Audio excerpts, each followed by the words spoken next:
Have you ever noticed that hatred isn't always loud? Sometimes it doesn't come in the form of screaming matches or obvious confrontations. Instead, it hides behind a polite smile, a nod of agreement, or a friendly gesture that feels genuine on the surface, but conceals a clenched fist behind the back. Real hatred doesn't explode in public. It waits, it watches, it plans, and when it finally moves, the destruction has already taken root. Friendships collapse, careers stumble, families fracture. What makes it even more dangerous is that most of us don't see it coming. Instead of questioning the person who's quietly poisoning the well, we end up questioning ourselves. Did I do something wrong? Am I overreacting? Maybe it's all in my head. That's the trap. And that's exactly how hidden hatred wins, by making you doubt your own instincts while it continues to grow in the shadows. In this video, I'm going to reveal the 7 unmistakable signs of genuine hatred. These aren't random bad moods or passing grudges. They're deep-rooted patterns of malice, like slow venom that seep into your life without warning. And once you can recognize them, you'll never look at certain interactions the same way again. But let me ask you this. Have you ever felt drained after talking to someone, even though the conversation seemed normal? Or maybe you've noticed a person smiling at your success in public, but whispering something different behind closed doors? If you've experienced that uneasy feeling in your gut, the one you can't quite explain, you're not imagining things. That's your intuition picking up on something your conscious mind hasn't named yet. The Stoics, Marcus Aurelius, Seneca, Epictetus understood this danger centuries ago. Marcus once wrote, "The harm others do us is only as real as the power we give it in our minds." Hatred is inevitable in life. People will resent you for your light, your peace, your progress. But the true test isn't whether you can avoid it, it's whether you can see it clearly without letting it control your inner state. That's why these 7 signs matter.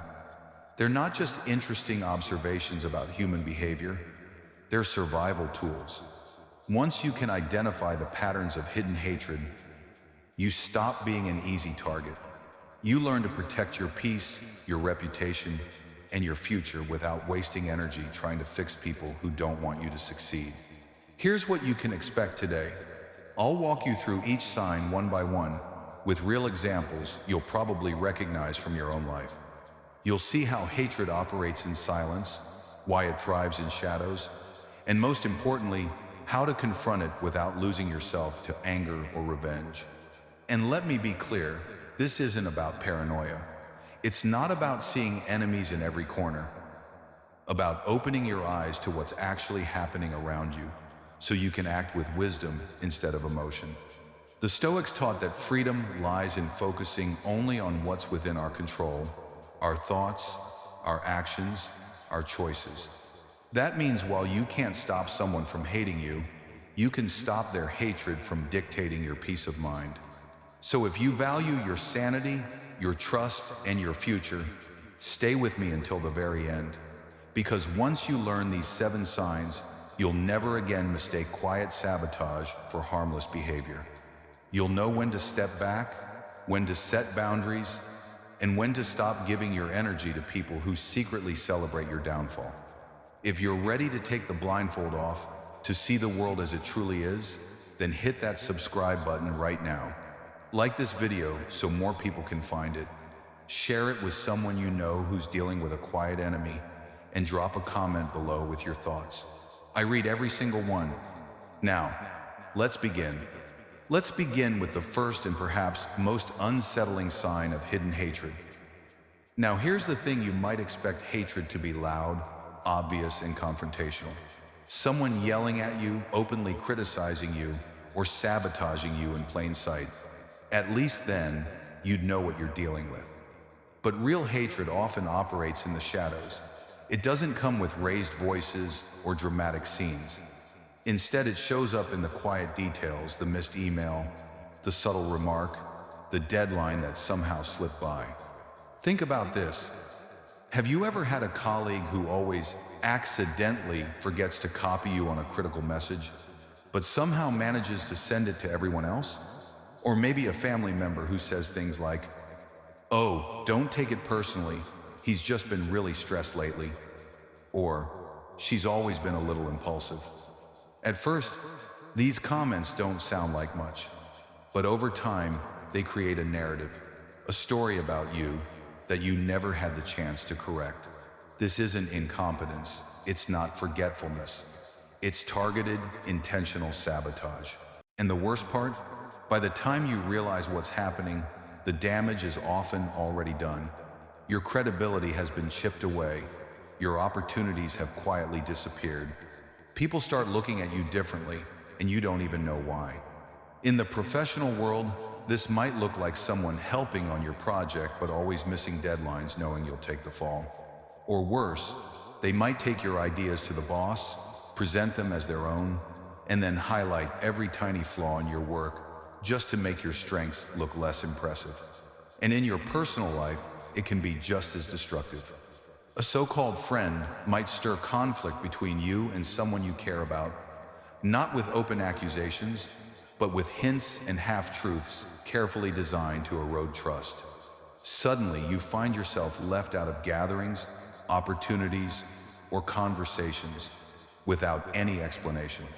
So how do you protect yourself? This is where the Stoic perspective becomes powerful. Marcus Aurelius once wrote, "The harm others do us is only as real as the power we give it in our minds." That doesn't mean you ignore sabotage or pretend it isn't happening. It means you choose not to let it control your inner state. The Stoic approach is twofold: stay observant and stay in control. Don't explode in anger. That's exactly what the saboteur wants. They want you to react emotionally so they can play the victim and paint you as unstable. Instead, watch for consistency. Was that forgotten email a one-time mistake or part of a larger pattern? Was that innocent remark just casual talk?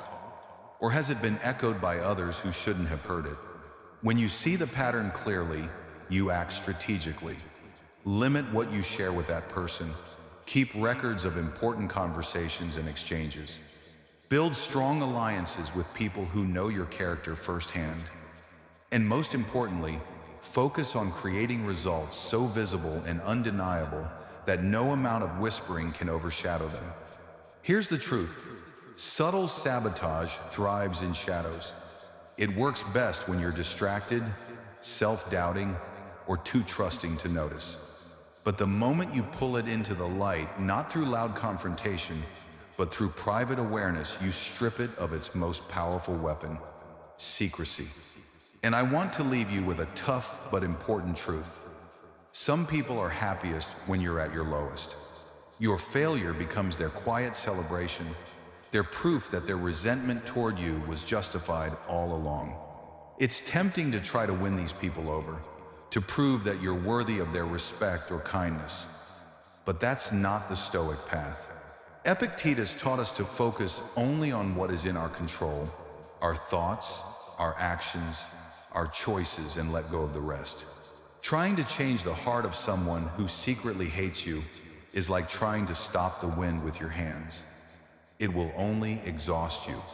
So instead, shift your energy away from trying to defend yourself against them and toward living so well, with such clarity and strength, that their whispers become irrelevant. By staying calm, by refusing to play their game, you take away the one thing they crave: your emotional reaction. Hatred feeds on chaos. The Stoic starves it by standing firm in stillness. That is the first unmistakable sign of genuine hatred. Someone who quietly, persistently works against your success. And once you recognize it, you'll never mistake it for carelessness again. The second unmistakable sign of genuine hatred is this: they show joy when bad things happen to you.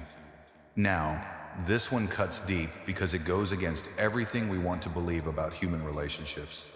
We like to think that when we're struggling, the people around us will show empathy, concern, or at the very least, neutral support.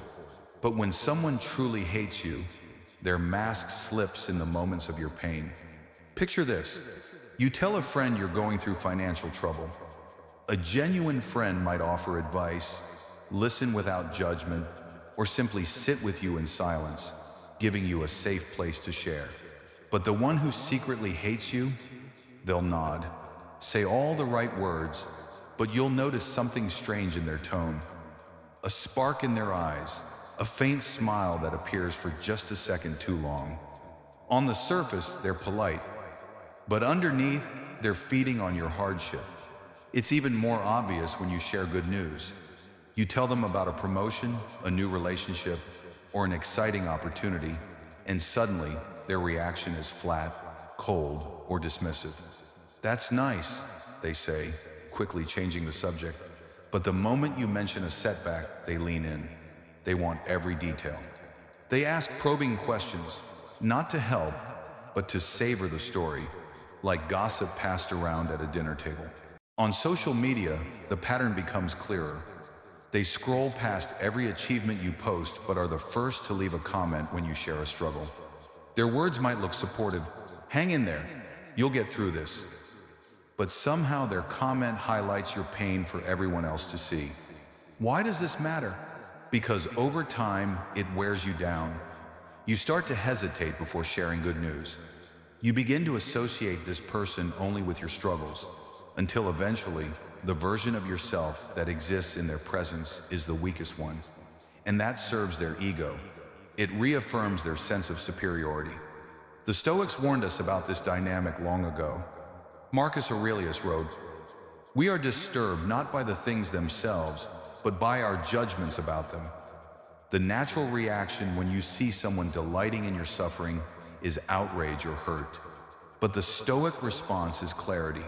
You don't deny what you see, you simply recognize it as a reflection of their character, not yours. So what do? You protect your peace by adjusting your boundaries. You don't need to confront them with anger that only feeds their satisfaction. Instead, you choose what parts of your life they get to witness. You limit what you share. You become selective. You stop handing them the script of your pain to perform with. Think of your energy as a fortress. Not everyone deserves access to the gates. If someone consistently reacts to your struggles with excitement and your success with indifference, that's all the evidence you need. You don't need to wait for a confession or a dramatic betrayal. Their behavior has already revealed the truth. And here's a liberating realization. You cannot make someone happy for you if they've chosen to resent you. You cannot force empathy into a heart that celebrates your suffering. What you can do is deny them the pleasure of seeing you diminished. You hold your head high. You keep living, keep growing, and keep succeeding even if their silence at your victories feels louder than their words at your failures. Hatred thrives on your reaction. It wants you to lash out, to feel small, to doubt your worth. But when you stay calm, when you refuse to give them that satisfaction, you reclaim your power. So let me ask you, have you noticed this pattern in your life? Someone who lights up at your misfortune but barely acknowledges your success? Don't dismiss that feeling. Your intuition is telling you the truth. That smile, that misplaced energy, that subtle relief when you fall, it's not random. It's a sign. And recognizing this sign prepares you for what comes next. Because some people don't just celebrate your struggles, they actively create them. And that's where we move into the third, and even more dangerous, sign of hidden hatred. The third sign of genuine hatred is one of the most dangerous and the hardest to detect. They try to turn others against you. Here's why this is so destructive. If someone openly attacks you, you see it. You can defend yourself. But when someone pretends to be your friend while quietly poisoning the minds of the people around you, you may not notice until the damage is done. This tactic works because it hides behind the mask of concern. They don't say, "Don't trust her, she's unreliable." Instead, they'll say something like, "I just hope she's doing okay. She's been under so much stress lately." On the surface, it sounds caring, but beneath the surface, it plants doubt. Suddenly, the people who used to believe in you start wondering if you're actually slipping.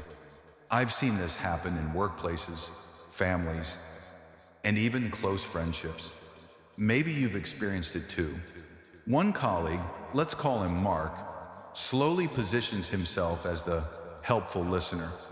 He goes to your teammates one by one, quietly saying how worried he is about you, how you're under pressure, how maybe your judgment isn't as sharp as it used to be. He never criticizes you outright. He doesn't have to. By the time you notice, meetings are happening without you, projects are reassigned, and people look at you with hesitation in their eyes. This is called triangulation, controlling the flow of information so that it always passes through them.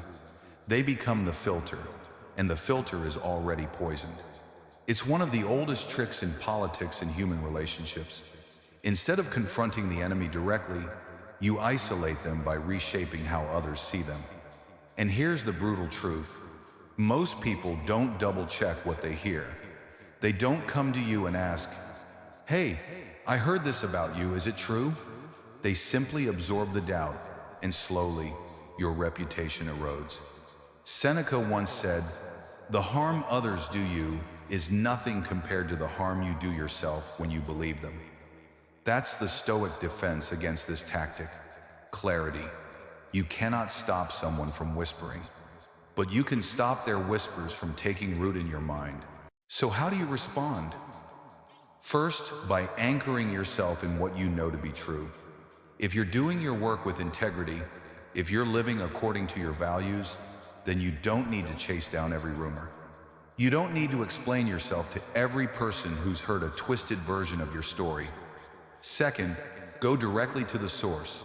If a friend suddenly grows distant, reach out. If a colleague starts avoiding you, have a conversation. Don't let the manipulator control the narrative. And finally, don't fall into paranoia. The Stoic path is not about seeing enemies everywhere, it's about clarity. It's about noticing patterns and asking the right questions. When someone who used to trust you suddenly turns cold without reason, ask yourself, who have they been spending time with? What seeds might have been planted? Here's something worth reflecting on. Hatred rarely attacks strength directly. It attacks the bonds that make you strong, your allies, your support system, your credibility. Because if they can make you doubt your allies, or make your allies doubt you, they've already won without ever raising their voice. So protect those bonds, communicate openly. Don't allow whispers to control the story of your life. Remember, you don't have to defend yourself against every lie. You only have to live in such a way that the truth becomes obvious. The Stoics remind us that the only thing we truly control is our own mind. And when someone tries to turn others against you, the greatest power you have is refusing to let their manipulation define who you are. So ask yourself, have you noticed someone in your life who always seems to play the role of the concerned friend, but somehow relationships around you start crumbling after their involvement? If you have, don't ignore it. That pattern is not an accident, it's a sign. And spotting this third sign matters because it prepares you for something even darker. Some people don't just want to isolate you, they want to replace you. And that's where we move to the fourth sign of genuine hatred. When someone begins copying you, not to admire you, but to outdo you. The fourth unmistakable sign of hidden hatred is this. They copy you, but not out of admiration. They copy you to compete, to erase, and to outdo you. Now, let's be clear, healthy inspiration is normal. We all pick up habits, styles, or ideas from people we respect. You might read a book that inspires you to think differently. You might watch a colleague handle a challenge gracefully and decide to try their approach. That's growth. That's learning. But hatred operates differently. When someone truly resents you, their imitation doesn't feel like flattery, it feels like theft. They don't just admire you, they study you. They watch what you wear, how you talk, where you go, even who you spend time with. And then they mirror those choices, but with one subtle twist.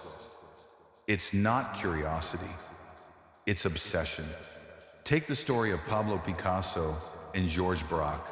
At first, their collaboration pushed both artists to new heights. But eventually, Braque's work began to mirror Picasso's so closely that people couldn't tell them apart. On the outside, it looked like mutual inspiration. But in reality, Picasso recognized what was happening. It wasn't about celebrating shared genius. It was about erasing his identity and claiming superiority. That's what malicious copying does. It doesn't add value. It strips you of your uniqueness and then parades your identity as if it belonged to someone else. Think about it in everyday life. Maybe you've had a coworker who suddenly starts using your phrases in meetings, presenting your ideas with minor tweaks as if they were their own. Or maybe you've had a friend who picks up your hobbies, but instead of enjoying them with you, they rush to position themselves as more skilled, more passionate, more authentic. Here's the insidious part. Often, they'll even flip the story. They'll accuse you of copying them. That reversal is not only frustrating, it's gaslighting. It damages your credibility while feeding their narrative of superiority. Before long, you start questioning yourself. Am I imagining this? Am I being too sensitive? Meanwhile, they continue to shadow your every move, determined to one-up you at every turn. So, what's the Stoic way to handle this? Epictetus once said, "If you want to improve, be content to be thought foolish and stupid." In other words, the antidote to this game is humility and detachment. You don't win by competing harder in their arena. You win by refusing to play. Because here's the truth.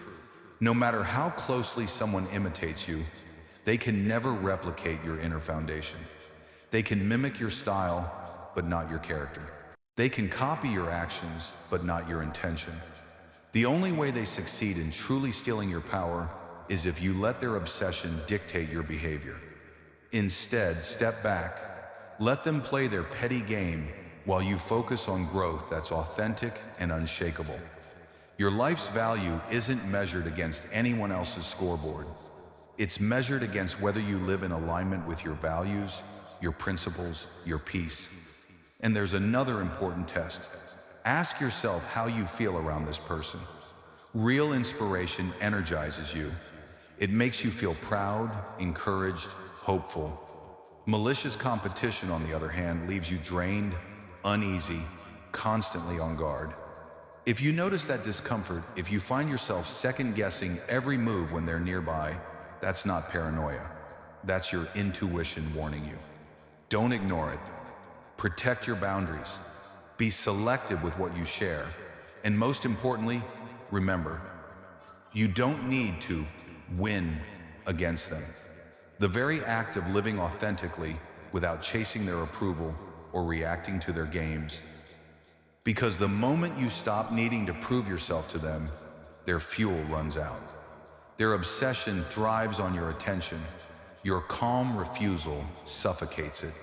So if you've ever felt like someone is living in the shadow of your life, copying your choices, mirroring your identity, yet always trying to outshine, you know this. It's not admiration. It's resentment disguised as competition. And recognizing it for what it is allows you to step out of the mirror and back into your own light. And here's why this matters so much.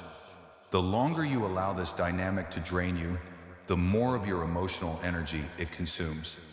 Until one day, you realize you're living with one eye always on them. That's how they win. But when you choose the Stoic path, when you refuse to measure your worth by anyone else's yardstick, you take back your peace, your identity, and your freedom. That's the fourth sign of genuine hatred. And once you see it clearly, you'll never confuse it with simple admiration again. Now let's move to the fifth and final sign. It's not about one moment or one action. It's about the way someone's presence consistently leaves you feeling smaller, weaker, and more exhausted every single time you interact. The fifth and final sign of genuine hatred is subtle, but it's also the most dangerous. Every interaction with them leaves you feeling drained. Now let me ask you this. Have you ever walked away from a conversation with someone and thought, why do I feel so unsettled? Nothing dramatic even happened. You replay the interaction in your head, looking for the exact moment it went wrong. But there isn't one. That's the trap. The harm wasn't dealt in one blow, it was delivered in tiny doses, drop by drop, until you left the conversation carrying a weight you didn't have before. That's how hidden hatred works at its peak. It doesn't need to shout, it doesn't need to insult you directly. It only needs to create an atmosphere where you feel smaller, weaker, or slightly off balance every time you're near them. Think of the little comments that seem harmless on the surface but sting underneath. Wow, this turned out better than I expected. Your home is nice, especially for this neighborhood. She's always been a bit impulsive, but that's just who she island. Each remark is wrapped in politeness, but each one plants a seed of doubt. You don't notice it right away, but over time, those seeds grow into insecurity. You start walking on eggshells, second-guessing yourself, avoiding certain topics because you've learned that anything you say can and will be twisted. This is where gaslighting often enters the picture. They'll deny things they clearly said. They'll twist your words to make you look unreasonable. And before long, you start doubting not just the relationship, but your own memory. Marcus Aurelius once wrote, "The soul becomes dyed with the color of its thoughts." And that's the true danger here. When you spend enough time with someone who subtly poisons your mind, their colors start to bleed into yours. You begin to wonder, maybe I am too sensitive. Maybe they're right about me. Maybe I am overreacting. That's the silent erosion of your identity. From a Stoic perspective, the answer is not to confront every insult or demand apologies for every hidden jab. That would mean fighting on their terms, in their arena. Instead, the Stoic response is awareness and boundaries. You step back, you see the pattern for what it island, and then you protect your peace by limiting the influence they have over your inner life. Because here's the truth, you don't need undeniable proof that someone means you harm. You don't need a smoking gun. The effect they have on you is enough. If every interaction leaves you feeling anxious, exhausted, or diminished, that is not random. That is a sign. Your instincts are not paranoia, they are wisdom trying to keep you safe. So what can you do? You learn to trust that uneasiness instead of ignoring it. You choose distance if necessary. You decide calmly and deliberately that your mind will not be a playground for someone else's games. You don't argue with them about their intentions because that keeps you trapped in their frame. Instead, you act on the evidence you already have, the evidence written in how you feel after every encounter. And here's the sobering part. This type of hatred doesn't just attack your reputation or your opportunities. It goes after something deeper. It tries to rewrite your very sense of self from the inside out. That's why it's the most dangerous sign of all. Because if you don't recognize it, you may find yourself living a life that someone else has quietly edited for you.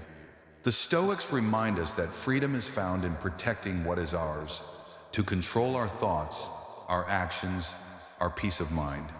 When someone leaves you constantly depleted, the solution isn't to fight harder for their approval. The solution is to take back your energy, to draw boundaries, to preserve your clarity.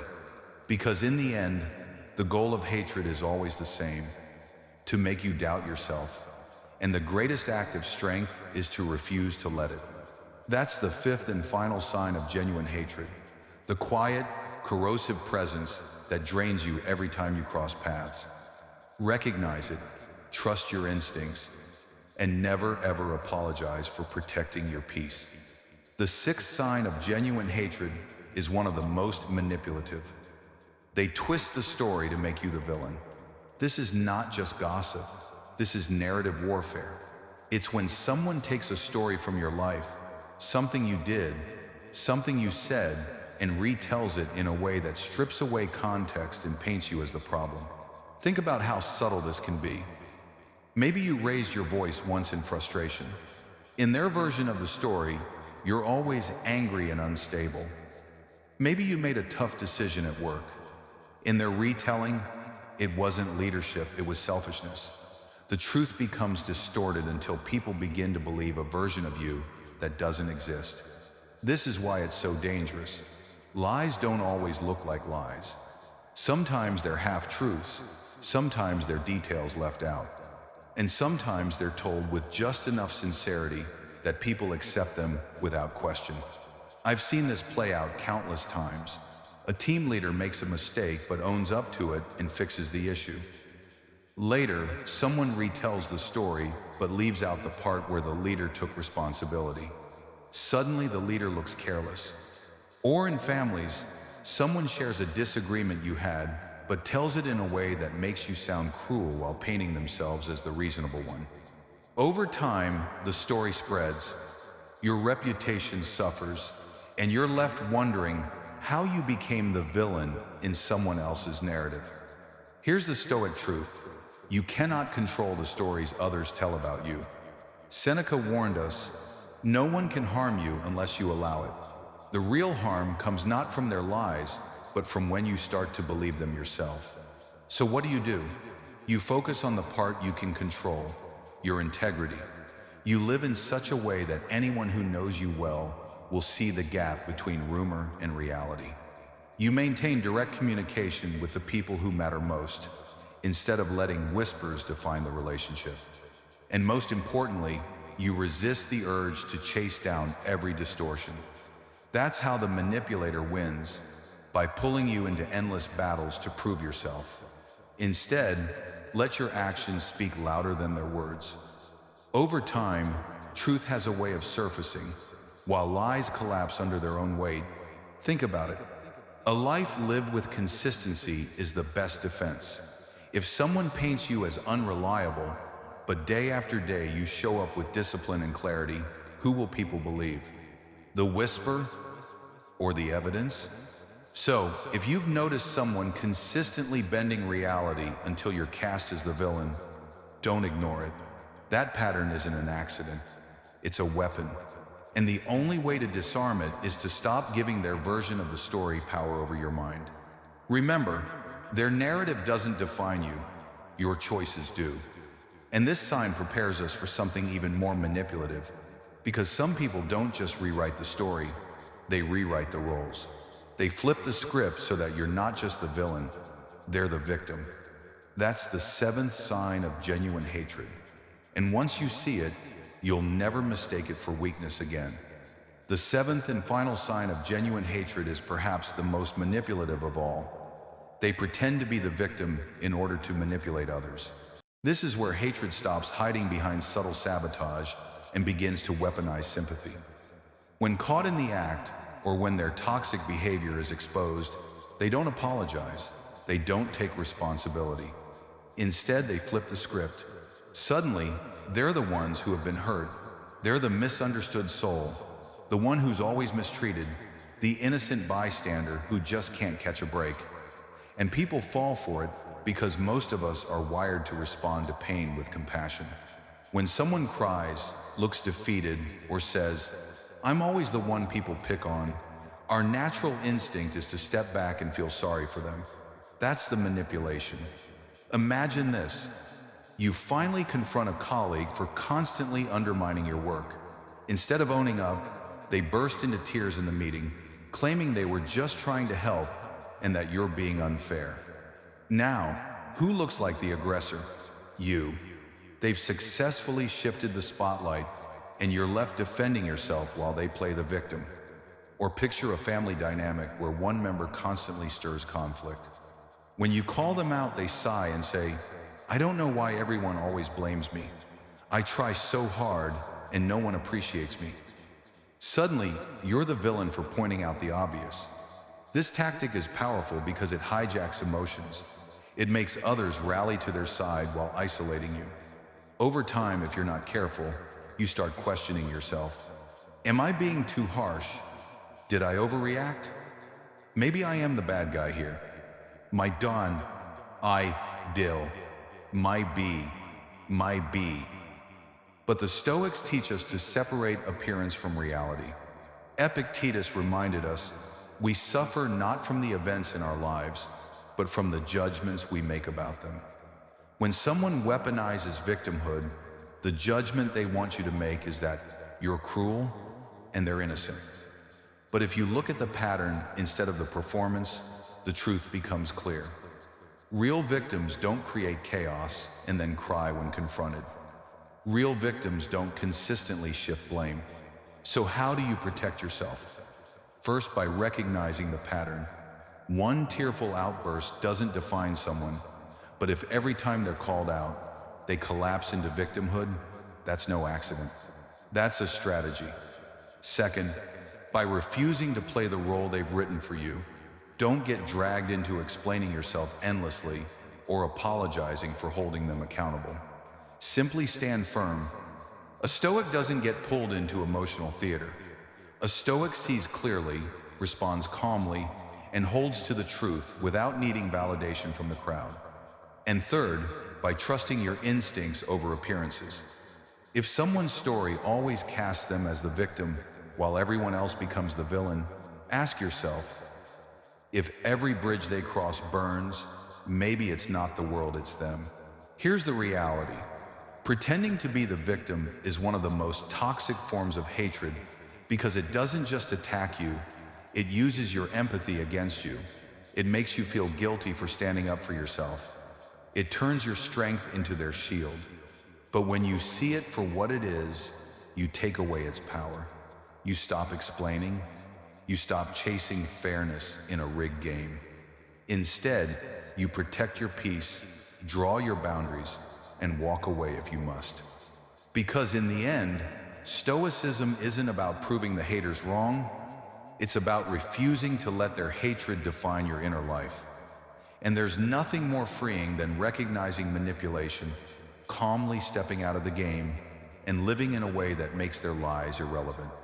That is the seventh sign of genuine hatred, the false victim, the manipulator who twists sympathy into a weapon. And once you recognize this, you'll never again mistake their tears for truth. So now you've seen it, the 7 unmistakable signs of genuine hatred. And maybe as you listened, a face or two came to mind. Maybe you remembered the colleague who always seemed to forget to send you the email, or the so-called friend whose eyes sparkled just a little too much when you stumbled. Maybe it's the person who whispers behind your back, copies your every move, or constantly drains your energy while insisting they're the victim. Here's the hard truth. Hatred is rarely loud. It's not always about screaming matches or open conflict. More often, it's quiet, patient, calculated. It works in the shadows through subtle sabotage, faint smiles, and stories told just slightly out of tune with the truth. That's why it's so dangerous.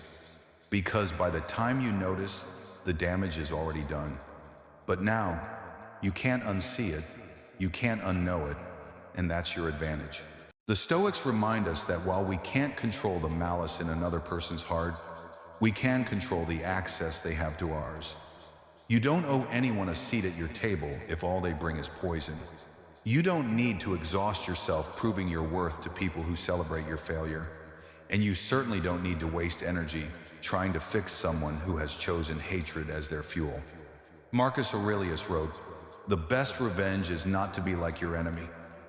And that's the essence of Stoic strength. You don't fight hatred by becoming hateful. You don't defend yourself by lowering yourself to their level. You win by standing firm in your peace, by living so well that their whispers fade into irrelevance. So what does this mean for you, practically? It means trusting your instincts when someone consistently drains you. It means noticing patterns instead of excusing accidents. It means setting boundaries without guilt. And above all, it means refusing to hand over your inner calm to anyone who wants to see you broken. Because the greatest act of strength isn't proving them wrong. It's living in such a way that their hatred simply doesn't matter. Now let me leave you with a challenge.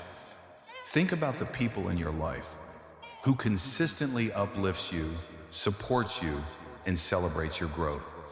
And who leaves you questioning yourself, doubting your worth, or carrying invisible weight after every interaction? The answer to those 2 questions might reveal more than you realize. If this video gave you clarity, if it helped you put words to something you've been feeling but couldn't quite explain, don't keep it to yourself. Someone you know is dealing with a quiet enemy right now, and they need to hear this. Share it with them. Drop a comment below and tell me which of these signs resonated with you the most. And remember to hit that subscribe button, because we're building a community of people who choose peace over poison, wisdom over manipulation, and stoic strength over hidden hatred. Your instincts are not paranoia. They are the wisdom of experience trying to protect you. Trust them, set the boundary, walk away if you must. And above all, never give your energy to people committed to your downfall. Because at the end of the day, your peace is your power. Guard it fiercely.